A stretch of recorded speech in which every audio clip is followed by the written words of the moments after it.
Good afternoon, and welcome to the Jewish Policy Center webinar. I am Shoshana Bryan, Senior Director of the JPC and your host. We have a great turnout today, and I have to admit that I was a little bit nervous because we changed our usual day and time. But I should have known that our speaker, Arsen Ostrovsky, would bring you to the computer screen, and he has. Before we go to Arsen, let me introduce the JPC and our work.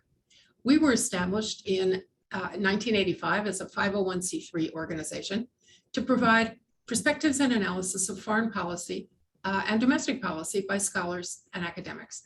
That's policy, not politics.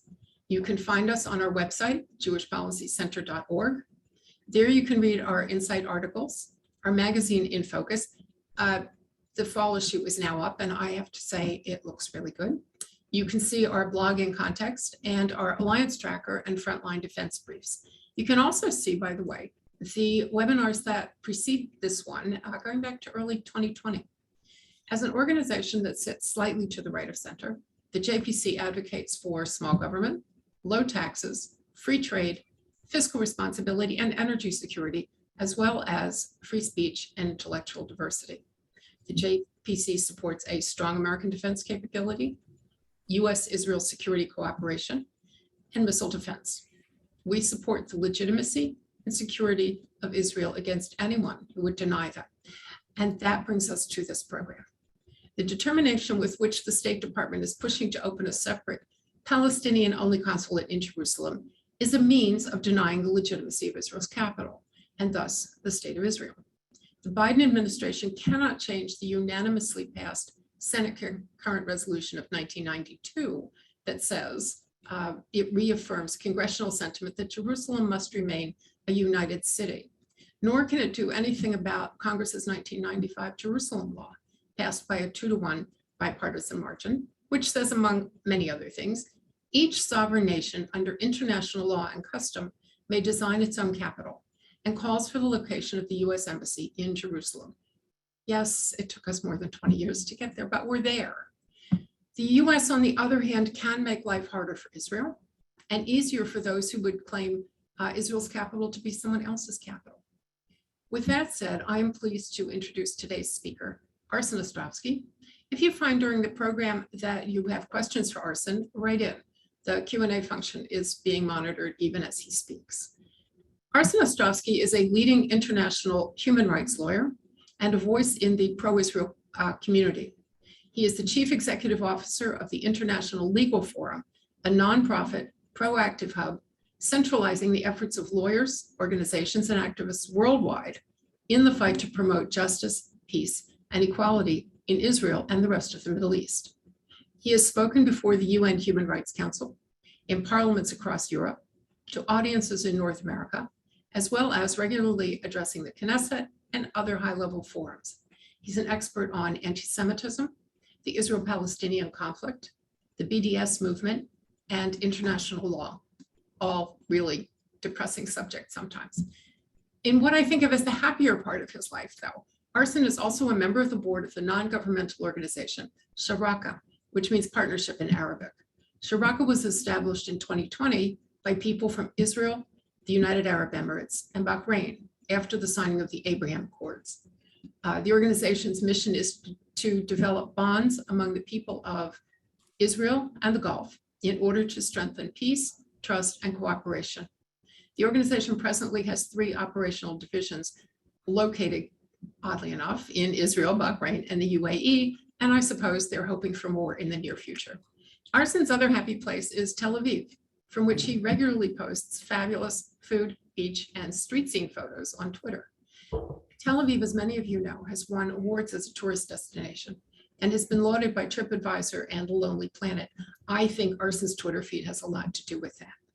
In 2018, he was awarded the Nefesh B'Nefesh Bonei Zion Prize in Israel Advocacy, and he was recognized by the Jewish News Service as one of the top 40 advocates for Israel. He holds a number of degrees, including a Bachelor of Laws with honors from the University of Wollongong in Australia, where his thesis focused on the International Criminal Court and the principle of universal jurisdiction. Arsen made Aliyah from Australia via New York in 2012. He wrote about it in the Times of Israel and you can see why he does the work that he does and why he is so successful.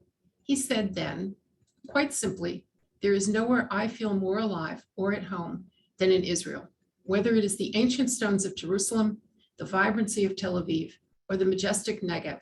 All are singularly entwined with my identity as a Jew and my connection to this land. And when I close my eyes and think of my future, it is only Israel on my mind and in my heart. Arsen Ostrovsky, the floor is yours. Shoshana, I'm going to hire you as my professional introducer, coming for every single webinar, Zoom, and conference I do. Thank you so much. So that was far too flattering and undeserving, but very generous. Thank you so much for that. Thank you so much for the opportunity to speak here. And just if I can, to acknowledge the incredible work that your organization is doing under your leadership in standing up for Israel and championing the US-Israel alliance, which is so dear to all our hearts and certainly to all those that are on this call.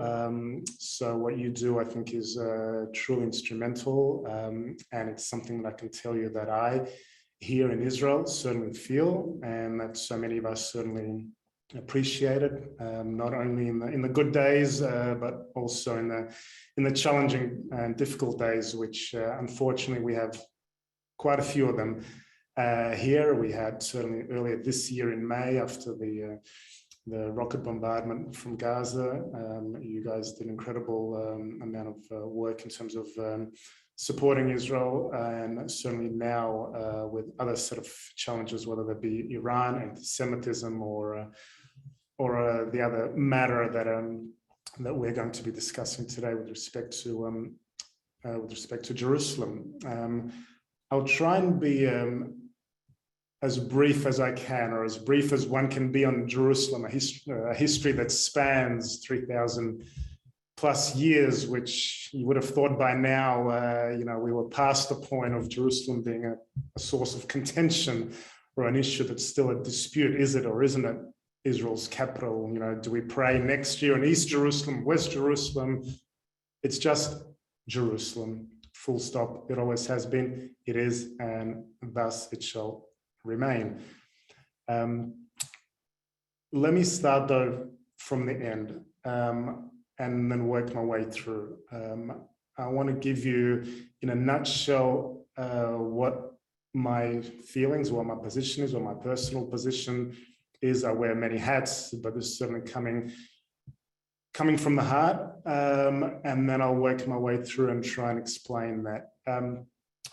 Let me say quite simply, and Shoshana, as we said just before going on air, Jerusalem is at stake.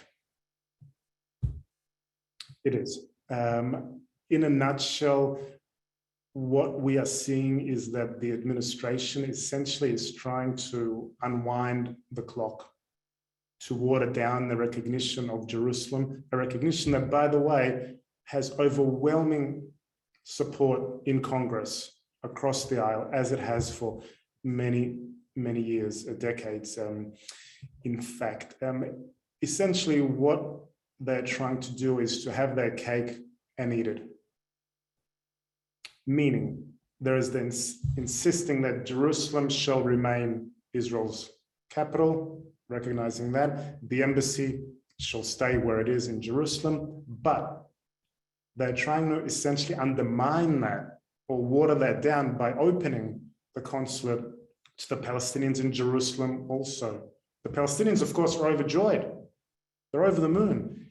If you saw an interview with the Palestinian Prime Minister just the other week, he said very, very clearly, and I quote because I don't want to get this wrong, he said, Jerusalem, they said this, by doing this, by opening or reopening the consulate, the administration is sending a message that, quote, Jerusalem isn't one united city. We want the American consulate to constitute the seeds of a US embassy in Palestine, end quote. That's the Palestinian Prime Minister. The administration, of course, has made this a top foreign policy priority. This is going back to the election promise of then candidate Biden. Only just, I think, a few weeks ago, October 13, if I'm not mistaken, in the press conference in Washington, Secretary Blinken with the UAE Foreign Minister and Foreign Minister and alternate Prime Minister Yair Lapid, standing by his side, was asked the question, do you still intend to open a consulate? And he replied, we are moving forward the process of opening the consulate as part of deepening ties with the Palestinians. But this kind of decision is fraught with so many major policy and diplomatic implications, one. But two, real questions about breaches of American law with the Jerusalem Embassy Act, which I'll touch on, and as you referred to in your introduction, as well as international law as well. So I will focus more on the legal aspects. I'll touch on in terms of what this means for Israel in terms of the options. I will happily take some questions. I should add, though, before I do go into that at this point in time, essentially where the parties are at, we know what the administration has said. I'll refer to in a moment what the Israelis have said, but the parties have agreed essentially to form a small working team of a number of the most senior leaders from the State Department and likewise from the Foreign Ministry here, in order to assess the situation and how to implement it from the American perspective. The Israeli perspective is quite different. I wanted to just very briefly, though, I think it's important to also put this in context and sort of where we're coming from. I don't need to explain to your audience, Shoshana, that they know very well, I'm sure, that Jerusalem has been the capital of the Jewish people and only the Jewish people for 3,000 plus years since King David made it so. The Knesset in 1950 passed a declaration saying that with the establishment of the State of Israel, Jerusalem has returned to be its capital. In 1980, the Knesset passed a basic law. We don't have a constitution, but we have a set of basic laws here which combined essentially form a constitution, so to speak, but passed the basic law on Jerusalem, saying Jerusalem, complete and united, is the capital of Israel. Notwithstanding, as we know, most of the international community has disregarded that until at least 2017 and 18, after the US administration changed, of course, dramatically its policy. The US has had a consular presence in Jerusalem. Those of you that have been there, on a Grand Street, it's near the Waldorf Astoria, near the old city, essentially since 1844. Predating even the establishment of the State of Israel, when the Ottomans were still in control of the area there. It originally came about as a embassy, so to speak, maybe the wrong choice of words, but as a mission opened by Christian Zionists at the time. Today, I suppose, or I should say, since the Oslo Accords, the consulate essentially served as a diplomatic channel, so to speak, to the Palestinian Authority and to the Palestinian residents only. A lot of mostly administrative issues, visas, things of that nature. It was separate and independent from the US Embassy, which had been in Tel Aviv until, as we know, 2018. And what had happened at the time was that the ambassador, you would have, normally you would have a consul general in any other normal situation would be reporting to the ambassador of their country. Here you have the situation where the consul general would be reporting to the State Department. And so you have two very sort of separate divisions there. We know, of course, that in December 2017, President Trump finally announced that it is time to officially recognize Jerusalem as the capital of Israel, reiterating that Israel, and it's important, reiterating that Israel is a sovereign nation entitled to make its own decisions about where its capital ought to be, and that decision ought to be respected by the international community, including the United States. He said, and this was important, that by recognizing this, it was acknowledging that this is a fact also that is necessary condition to peace. Why is that important also? Because we know for so many years, the Palestinians reject any kind of Jewish connection to Jerusalem. I should say not all Palestinians, of course, but many do, including in the PA, though. They reject our connection to the holy sites, whether it's the Western Wall, the Temple Mount, and so on. So it was this basic recognition.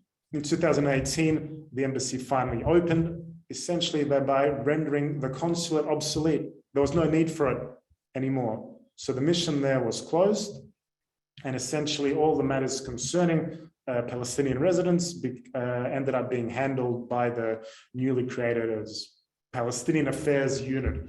I think that's the exact title within the embassy. One embassy for everyone. In so many ways, this decision was essentially the natural fulfillment of the Jerusalem Embassy Act, which you alluded to as well, which very clearly declared that Jerusalem shall remain an undivided city, that it must be recognized as the capital of Israel, and the United States should have its embassy in Jerusalem.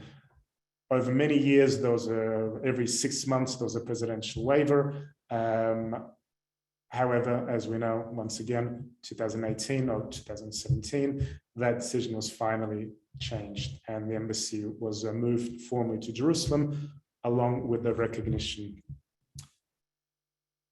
We know that the Biden administration has reiterated that they accept Jerusalem as Israel's capital. They've said that. They have no intention of moving the embassy. They have said that. But you can't take away the fact that by reopening the consulate, it essentially waters down this recognition. It puts into discussion this element of doubt. And as the Palestinian Prime Minister himself said, it's planting the seeds of a future Palestinian capital in Jerusalem. Now, what do the Israeli leaders say about that? They're very, very clear. There's very few things Israelis agree on, very few. Jerusalem seems to be one of the few things from across the spectrum that Israelis agree, and certainly when it comes to the top echelon. Prime Minister Bennett has said no. Unequivocally, he said no, to President Biden, including in their meeting at the White House, and actually suggested that should the US seek to open a diplomatic mission, they ought to do so either in Ramallah, which is under the PA governance, or even in Abu Dis, which is just outside of Jerusalem. Foreign Minister and alternate Prime Minister Yair Lapid, who will be Prime Minister in another year or so after the rotation, has said that we think it's a bad idea, and we have told the Americans we think it's a bad idea. And interestingly also, only the other week, Gideon Saar, who's the Justice Minister, and whose signatory, one would imagine, ought to be a prerequisite for any such move to sign off on, he has said, no way, no way. I want to make it very clear, we oppose it 100%. It needs Israeli approval. He added, by the way, that, and he was asked at the Jerusalem Post diplomatic conference just the other week, he was asked this question, and he said, we understand that for the Americans, this was a campaign promise.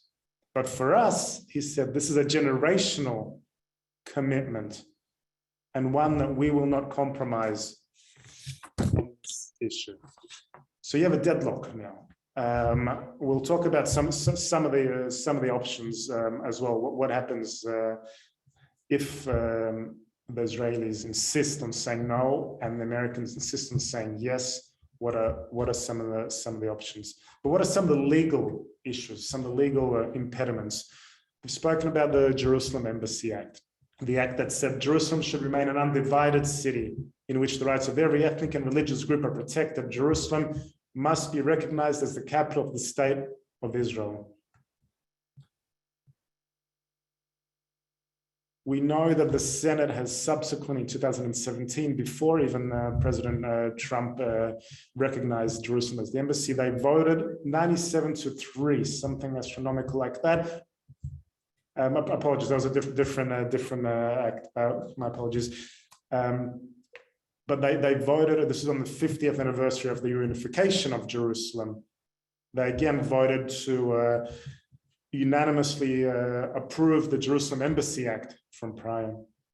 Because subsequently, earlier this year, actually, that was the vote on 97-3. It was actually an amendment to the COVID Budget Act, which actually also was an important amendment to introduce, essentially reaffirming Jerusalem as Israel's capital, but also importantly, introducing this legislation to protect the embassy from relocation, or importantly also from being downgraded. So to open the consulate to the Palestinians in Jerusalem now would essentially be a direct challenge to Israel's sovereignty, and one can say be deemed as an intention to divide the city. In other words, reversing the commitment of the Trump administration, which had recognized unequivocally Israel's sovereignty over the capital. So in many ways, first and foremost, this would be a breach of the United States legislation of the Jerusalem Embassy Act, which requires Israel's recognition and maintenance of the embassy in Jerusalem, number one. Number two, we can talk about the Oslo Accords, which is important in this sense, especially given that the United States is not only a witness and a signatory, but a guarantor of the Oslo Accords. Now, there's an article in the Oslo Accords which essentially says or provides for the establishment of a representative office by foreign states in the area under the, and this is very important, in the area under the authority of the Palestinian Authority. Jerusalem is not under the authority of the PA by any means, not at all. Meaning that by opening a consulate now in Jerusalem, which is currently under full Israeli governance and authority and control, would essentially also be a violation of the Oslo Accords, which again, the US is a signatory and a guarantor. Now that said, and we're talking about possibility of different options of what can be done, under the agreements, there would be no legal impediment to the US, for example, opening a diplomatic mission or a consulate to the Palestinians, say in Ramallah, which is under the PA control, under the PA governance. There'd be no problem with that, in theory. So the question one also has to ask, well, why don't they? Why don't they do that? Why is it the insistence on opening it in Jerusalem, other than to water down or muddy the recognition of Jerusalem as Israel's capital? So two, you have a breach of the Oslo Accords. And number three, what does international public law say? And it's very clear. This aspect, particular aspect that governs diplomatic relations between states, including the United States and Israel, is based on the 1963 convention, the Vienna Convention on Consular Relations. And this convention is very, very explicit. Article 4 of the convention says that a consular post may be established in the territory of a receiving state only with that state's consent, meaning Israel would need to provide consent. In addition, there are other articles, numbers 7 and 8 in the convention, which state that consular functions may be established in a country, say country A, governing the diplomatic relations between the country establishing the diplomatic presence there and a third country. However, that can only be done if there are no express objections from Israel. You have this, and it's important also, this, really quite incredible situation where in no country, no place in the world does the United States have an embassy and a consular presence in the one city. Think of it, for example, as Canada having an embassy to the United States in Washington, D.C., as well as having an embassy to Mexico in Washington, D.C. In no other country in the world is there such a thing, that where the United States has an embassy and a consulate. It seldom ever happens in diplomatic protocol or relations. That is not how things are governed. So if Israel was to refuse to grant its consent, which, as we know so far, Prime Minister Bennett has said no, Foreign Minister Lapid has said we think it's a bad idea, and Justice Minister Saar has said no way, no way, you would think that the United States, this would be the end of discussion.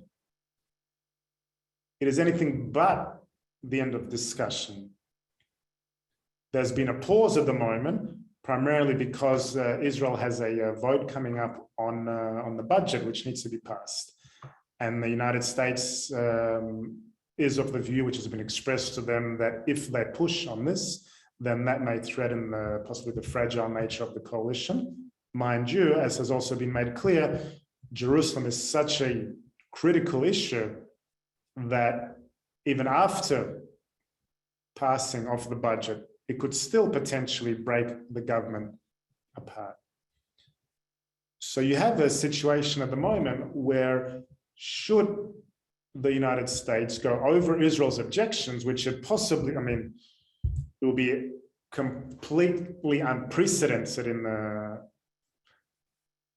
the scope of diplomatic relations, certainly not just between our countries, but the very essence of the diplomatic framework that governs relations between states, and nonetheless open the mission there, but say by just changing the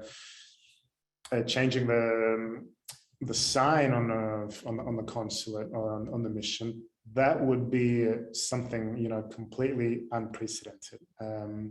So as I said, right now, the United States and Israel are forming a working team, so to speak, with a small number of people on each side, essentially to discuss how do we move forward, how do we get through this impasse. So in a nutshell, before I'm just looking at the time, I'd love to take some questions, I know as well. This would be an unprecedented diplomatic act. Jerusalem is Israel's embassy, it is Israel's capital, I should say, undivided capital, indivisible capital. It is an issue where there is almost universal consensus here, for which very few things you have consensus for. The fact that the United States is persisting has to bring into question elements of why are they doing that. Is it trying to undo what President Trump had done? Is it trying to muddy the waters? Is it trying to bring an element of doubt? Is it the embassy or not? Are they trying to have their cake and eat it too by saying, yes, we recognize Israel's right to Jerusalem. Yes, we're keeping the embassy there, but you know what? We're also going to give the Palestinians part of the Jerusalem cake.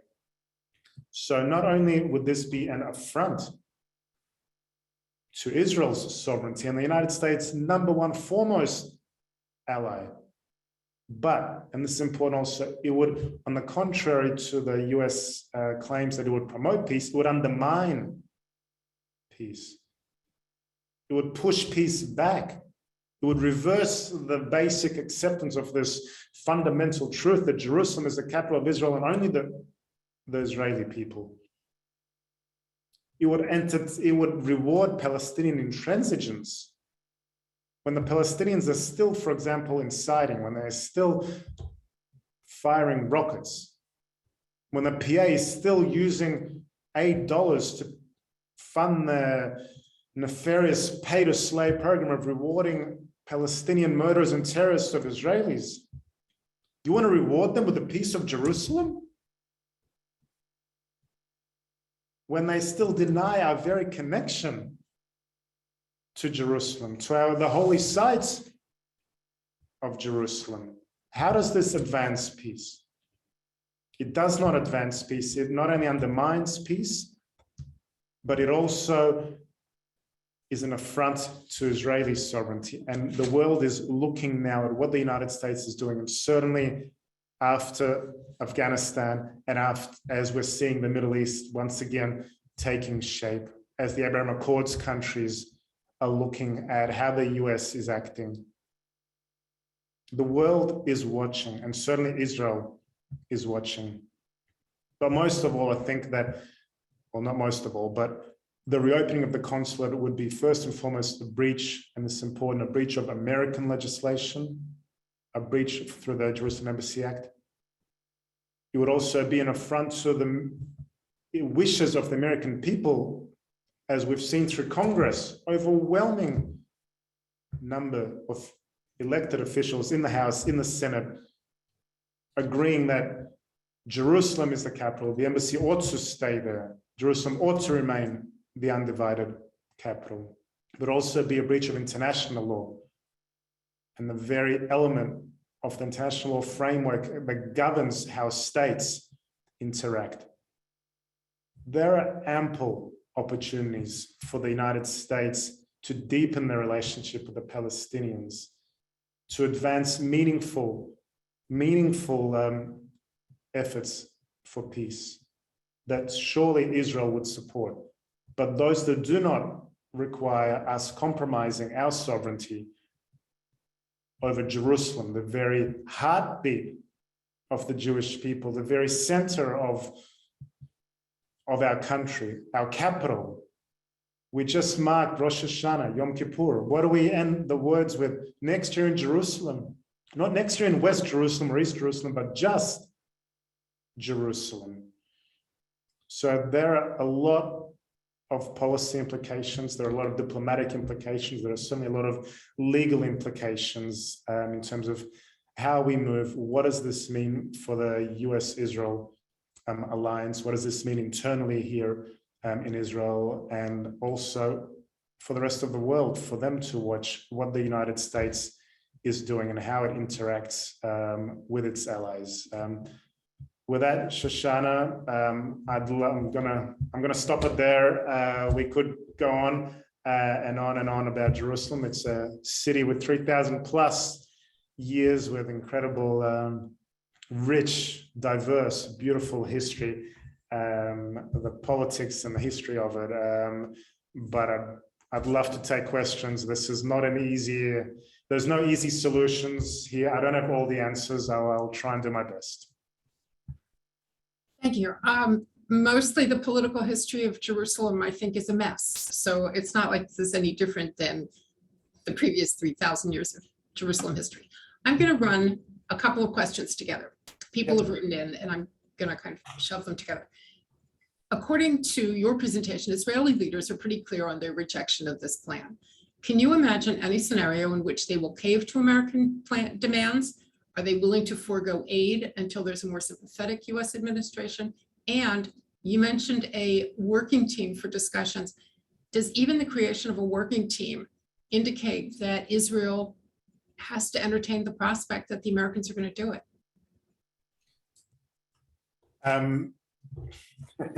They're all good questions, and I don't have a crystal ball. I wish I had a crystal ball.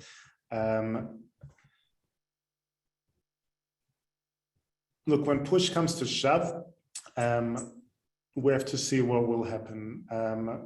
It's also, I believe, in many ways a matter of a carrot and stick approach. From Israel's concerns, Israel's perspectives, I believe Israel has a number of priorities, and first and foremost is Iran. The United States understands that very well. So it's from their perspective, this is a bargaining chip in so many ways. Jerusalem is a bargaining chip, which saddens me deeply. But in a lot of ways, this is a game of poker. The US also, I believe, or at least the position has been made clear to them, given the tenuous state of the Israeli coalition and Jerusalem being such a central issue, there is a threat that this could undermine the coalition, which could collapse the government if the US insists on this. That is a possibility. There's no guarantee, but that is a possibility as well. And the US does not want, I do not believe they would want a new government, one by the former Prime Minister Netanyahu. They would prefer to deal with this current government. So they know in a lot of ways also that they can push only so far as well. So it's a high stakes game of poker where Jerusalem is the prize in so many ways. After 3,000 years, we're still fighting for Jerusalem as the prize. The working teams have or are being formed. I don't believe necessarily that implies that Israel is entertaining the idea that yes, there will be some kind of diplomatic presence forced upon it. But I do believe the seriousness, at least, of the issue has been made clear to the US administration, and they are trying to, in good faith, I hope, find some kind of alternate solution. The alternate solution doesn't necessarily mean opening a consulate or a mission to the Palestinians in Jerusalem. It could be other means.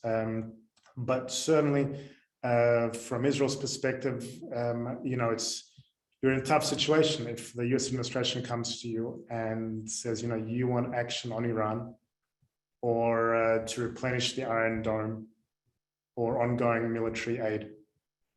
It's a tough situation to be put, to be given this kind of ultimatum. But you know what? Israel survived for 3,000 years prior to Jerusalem being unified again, and will continue to survive. Wasn't it you who quoted Menachem Begin speaking to then Senator Joe Biden some time ago? And Begin told then Senator Biden, now President Biden, that Israel would not bend to American demands. Wasn't that you who tweeted that out? That was, I'm not a Jew with trembling knees, he said. That was in early 80s, I think 82 perhaps, 82. When Begin was speaking in the Senate, and Biden, then very young senator for Delaware, threatened to cut aid to Israel, and that was Begin's response at the time. A lot of things have changed since 1982, and a young senator is now the president. Well, some things have changed, but certainly for Joe Biden, things have changed. But I would have to assume, we assume, and this is another question from a listener, that the majority of the people of Israel, all parties, all persuasions, left, right, and center, believe that Jerusalem is the indivisible capital of the state of Israel. What do you think, if this really comes push to shove, will this change the level of Israeli trust in the United States as a partner? And we are partners in so many things, so it really does matter. Is this going to have an impact on the way Israelis see Americans and the American government? Look, I think it's certainly, it will not endear the current administration to the people of Israel if they insist on forcing this upon Israel. The Israeli people certainly have very long memories. There were a lot of difficulties with the previous Obama administration. A number of those obviously still very much felt to this day. It certainly will, from the Israelis' perspective, where again, mostly across the political spectrum, you have, Bennett, Lapid, and Gideon Sa'ar are from three different parties, and each have basically the same answer: no, bad idea and no way, no way. So for the US to insist on this, that would certainly place, I believe, a very real element of concern and of doubt by the Israeli people, first and foremost, whether the US administration truly does stand with us. And what also, again, I think it's important also what the rest of the world is looking. We saw after Afghanistan, obviously, a lot of concerns. So if the US treats its allies like this, if it reverses past decisions and recognitions of previous presidents, if it disregards America's legislation, let alone international law, I think the rest of the world will be looking at it very carefully as well and asking, can they trust the US, this US administration, not just Israel? So that leads to another question that someone sent in. How do you see the European countries and your new Abraham Accords partners reacting if the United States really digs in its heels and goes ahead with something over your objections? Are they going to take the United States aside regardless of the international law precedent? Are they going to stand with Israel? How do you see countries with whom you speak?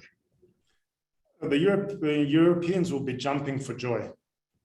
They would be happy. I mean, I'll give an example. Just today, for example, Joseph Borrell, the EU Foreign Policy Chief, met with the Palestinian Prime Minister. And in the statement they put out, it was like a whole laundry list of condemning Israel for a settlement announcement, condemning Israel for the announcement on the PFLP designation, condemning Israel for demolitions, you name a whole laundry list. Not one word, not one sentence, not one condemnation of the PA or the Hamas, not for firing rockets, not for incitement, not for pay to slay, nothing. The Europeans, with exception, by the way, of Kosovo, which is a Muslim majority country, that has recognized or that's established diplomatic relations with Israel and moved its embassy or opened its embassy in Jerusalem, by the way. The EU as a whole would be overjoyed because it's the EU, whilst being an important trade partner and whilst on bilateral level, Israel has very strong relations. The EU on an institutional level, there are certainly, let's just say, a lot of questions about their ability to act as an honest broker. With respect to Abraham Accords countries, they will be looking at it very carefully. No matter where one stands on the Biden administration, the Abraham Accords certainly is at least the one thing that everyone can come together behind. Everyone can come together behind and support of everything that was going on. This is the one beacon of hope and optimism and positivity where all of us win. The Israelis, countries of Abraham Accords, the United States, and yes, even the Palestinians as well can benefit from that. But certainly from their perspective, I think in a lot of ways it would only reinforce their connections to Israel, because they're also looking at what the US is doing with Israel vis-a-vis Iran as well. And you have a situation now where the Gulf countries, including the UAE, including Bahrainis, including the Saudis, are openly speaking out against the US unconditionally rejoining the Iran deal, which is something that we did not see in 2015. So I think in a lot of ways, they will also question the reliability of the United States as an ally.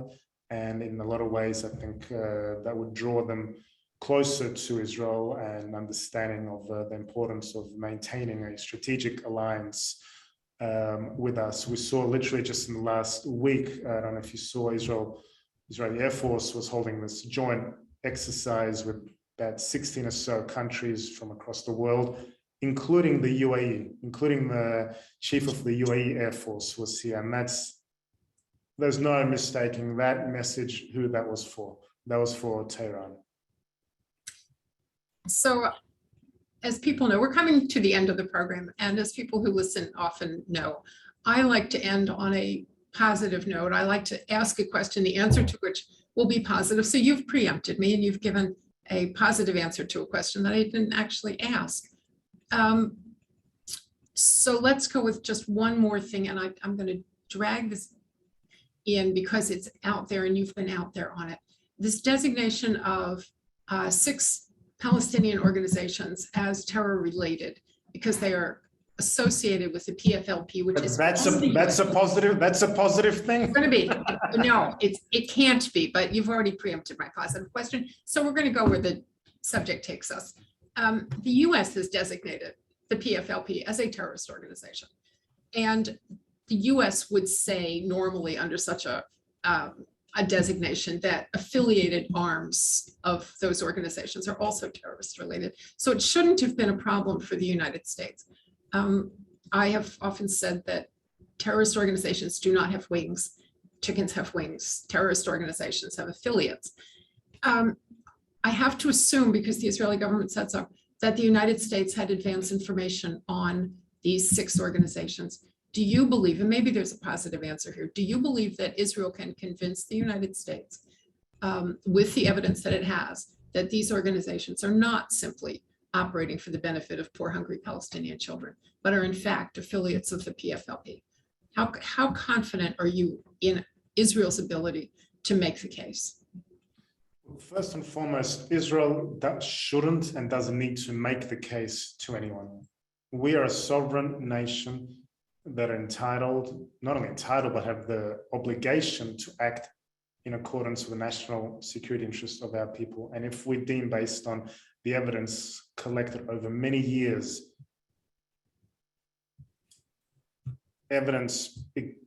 unequivocal evidence, by the way, connecting the PFLP, which is a terrorist organization, not just by the US, but also by Canada and the EU.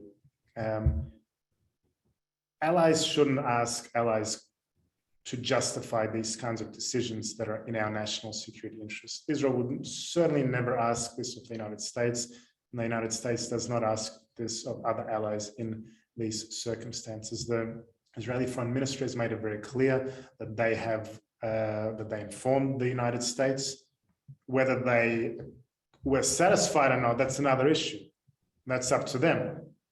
But they made it very clear that they were informed. Nonetheless, Israel is sending representatives, I believe, of the Foreign Ministry, including of the Shin Bet, our internal security services, as well, to the United States to provide presumably additional evidence. But again, this is all, this is all a high stakes game of poker of, instead of chips, we have Jerusalem, we have the PFLP, we have the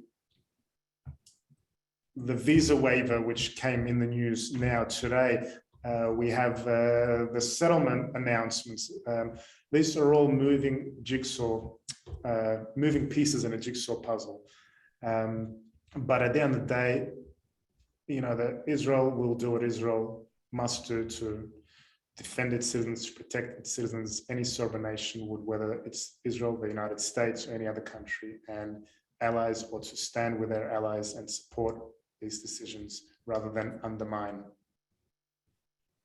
That is a positive answer to a negative question, but I think it leaves us in the right place, that Israel is a sovereign nation, both on the issue of the capital and who has representation in the capital of the state of Israel, and also on the question of how the government of the state of Israel defends its people from terrorists. And we've agreed, the US government agrees that the PFLP is a terrorist organization. I think you made a great case for the fact that Israel will do what a sovereign nation has to do. And as far as I'm concerned, that counts as a positive answer. So let me say to those who have been listening, Arsen, thank you. It's a pleasure to have you back with us again. We have learned something. We may not be happy about it, but we have learned something, and that helps us. To the listeners, next week, our guest will be Jonathan Chancer, who's written a book, and we will be sending out information. I hope you'll join us for Jonathan Chancer. And go home and ponder, because these are really big issues, and they're even bigger in Israel. So thank you, Arsen, for helping us. Thank you for having me. Thank you.